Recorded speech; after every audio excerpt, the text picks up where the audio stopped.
नमस्कार। पीताम्बरा ज्योतिष चैनल में आप सभी का बहुत बहुत स्वागत है। दर्शकों, सनातन धर्म में हजारों विद्याएं जो प्राचीन काल में चलती थीं, मानव समाज बहुत सुखी था, हर समस्या का निदान हो जाता था। आज बहुत सारी विद्याएं लुप्त हो गई हैं, ग्रंथ भी नहीं हैं और तमाम तरह की समस्याएं लोगों को आती हैं, उसका निराकरण नहीं हो पाता है। हमने जब तंत्र शास्त्र का अध्ययन किया, वैदिक तंत्र आदि ग्रंथों का, तब उसमें बहुत सारे सीक्रेट्स मिले।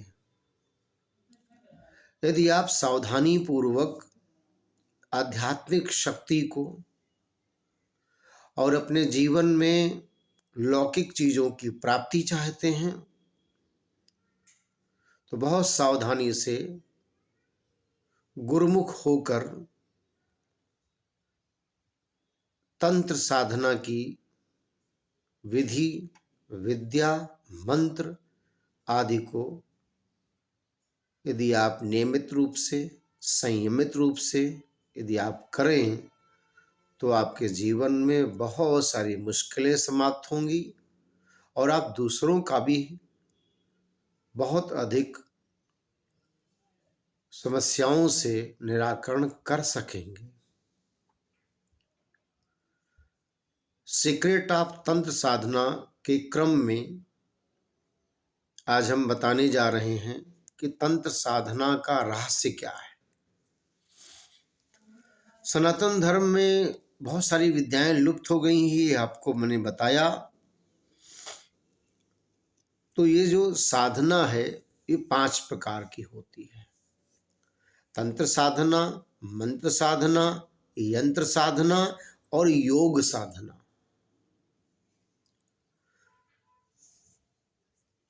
तो कई प्रकार के उपसाधन भी हैं। तंत्र साधना एक रहस्यमयी विद्या है। हिंदू धर्म, बौद्ध धर्म, जैन धर्म में भी इस विद्या का प्रचार है, प्रचलन भी है। तंत्र में ये शरीर बहुत महत्वपूर्ण माना जाता है। तंत्र का अर्थ है तन, मंत्र का अर्थ है मन और यंत्र का अर्थ है मशीन या वस्तु। तो तंत्र का दूसरा अर्थ है व्यवस्था। तंत्र ये मानता है कि भौतिक शरीर ही हमारे सभी कार्यों का एक केंद्र है। यत् पिंडे तत् ब्रह्मांड। शरीर को हर तरह से तृप्त और स्वस्थ रखना अत्यंत जरूरी है। तो इस शरीर की क्षमताओं को बढ़ाना भी जरूरी है। शरीर से अध्यात्म को साधा जा सकता है। योग भी यही कहता है। गोस्वामी तुलसीदास ने भी कहा, साधन धाम मोक्ष कर द्वारा और पाई न जे परलोक समारा। यानी ये शरीर को पा करके जिसने परलोक को नहीं ठीक किया, उनका वो कैसे हैं? तो कहा गया उनके विषय में कि वे आत्महत्यारे हैं। सुकृत निंदक मंदमति आत्महन गति जाए, काल ही कर्म ही ईश्वर ही मिथ्या दोष लगाए। कुछ हो जाता है तो ईश्वर को दोष लगाते हैं। कहीं आपके विपरीत कोई कर्म हुआ तो आप ईश्वर को दोष लगाते हैं, टाइम ठीक नहीं है या ईश्वर अनुकूल नहीं है, इस तरह ईश्वर को दोष लगाने लगते हैं। आपका कर्म, आपकी ऊर्जा, आपकी शक्ति, आपकी साधना आपको उच्चतम लक्ष्य तक ले जाती है। तंत्र का मांस, मदिरा, संभोग से किसी भी प्रकार का कोई संबंध नहीं है। जो लोग पंचमकारी की बात करते हैं वो गलत बात है। जो भी व्यक्ति इस घोर कर्म में लिप्त हैं वो कभी तांत्रिक नहीं बन सकता। तांत्रिक साधना का मुख्य लक्ष्य है सिद्धि से साक्षात्कार करना। तो इसके लिए अंतर्मुखी होकर साधनाएं की जाती हैं।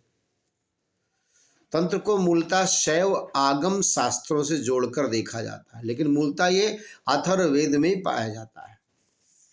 तंत्र शास्त्र 3 भागों में विभक्त है: आगम तंत्र, यामल तंत्र और मुख्य तंत्र। आगम तंत्र में शैवागम, रुद्रागम, भैरवागम प्रमुख हैं। वाराही तंत्र के अनुसार सृष्टि, प्रलय, देवता और उनकी पूजा, सत्कार्यों के साधन, पुरुषचरण, खटकर्म साधन और 4 प्रकार के ध्यान, योग आदि का वर्णन है, उसे आगम कहते हैं। जिसमें सृष्टि तत्व, ज्योतिष, नित्य कर्म, सूत्र, वर्णभेद, युग धर्म का वर्णन होता है, उसे यामल कहते हैं। सृष्टि, लय, मंत्र, निर्णय, तीर्थ, आश्रम धर्म, कल्प, ज्योतिष संस्थान, व्रत कथा, शौच अशौच क्रिया, स्त्री पुरुष लक्षण, राजधर्म, दान धर्म, युग धर्म, व्यवहार तथा आध्यात्मिक नियमों का वर्णन ये मुख्य तंत्र कहलाता है। वाराही तंत्र में तो 9 लाख श्लोक हैं, लेकिन अब केवल 1 लाख श्लोक ही भारत में हैं। तंत्र संहिता साहित्य में बहुत सारे विस्मृत हो गए हैं, अनेकों ग्रंथ लुप्त हो गए हैं। 119 तंत्र ग्रंथ वर्तमान में हैं। तो तंत्र का विस्तार 13वीं शताब्दी तक बहुत बड़े प्रभावशाली रूप में भारत, चीन, थाईलैंड, तिब्बत, मंगोलिया, कंबोज आदि देशों में किया गया है। तंत्र को तिब्बती भाषा में ऋग युद्ध कहा जाता है, जिसमें 78 भाग हैं और 2640 स्तंभ ग्रंथ हैं।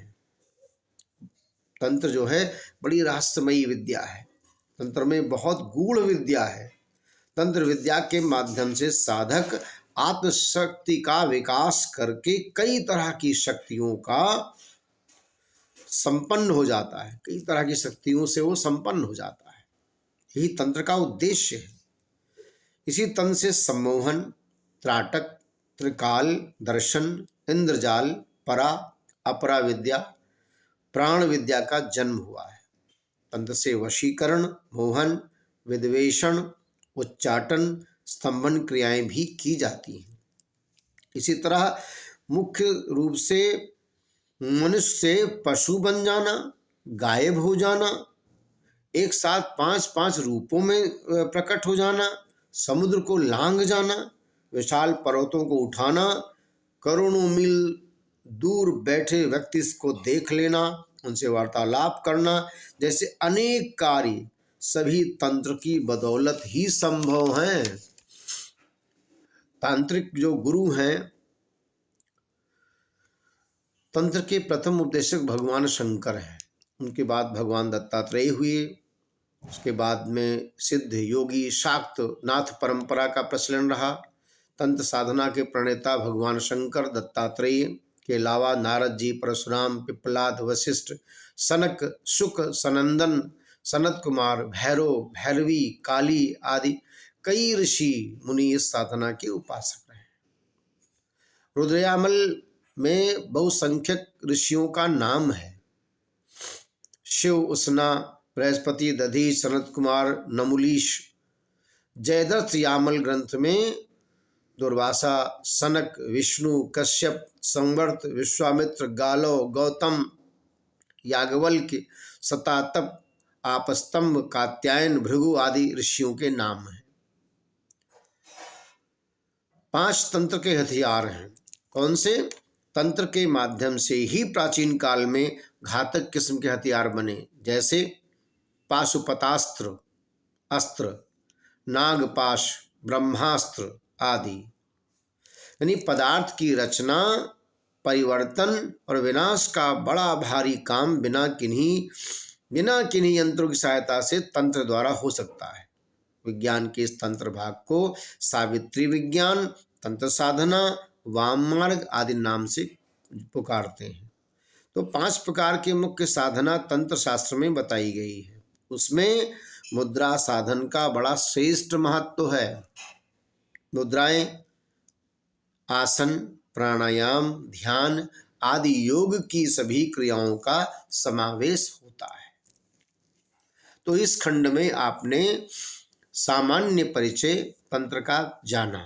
अब अगले खंड में तंत्र की तांत्रिक साधना कैसी की जाएगी और क्या उनका प्रयोग है, तंत्र के प्रतीक क्या हैं, तांत्रिक मंत्र कौन हैं, काली मंत्र क्या हैं, तंत्र के प्रमुख देवता क्या हैं और साधना किस तरह की जाए, इस विषय पर हम अगले वीडियो में आपको देंगे। नमस्कार।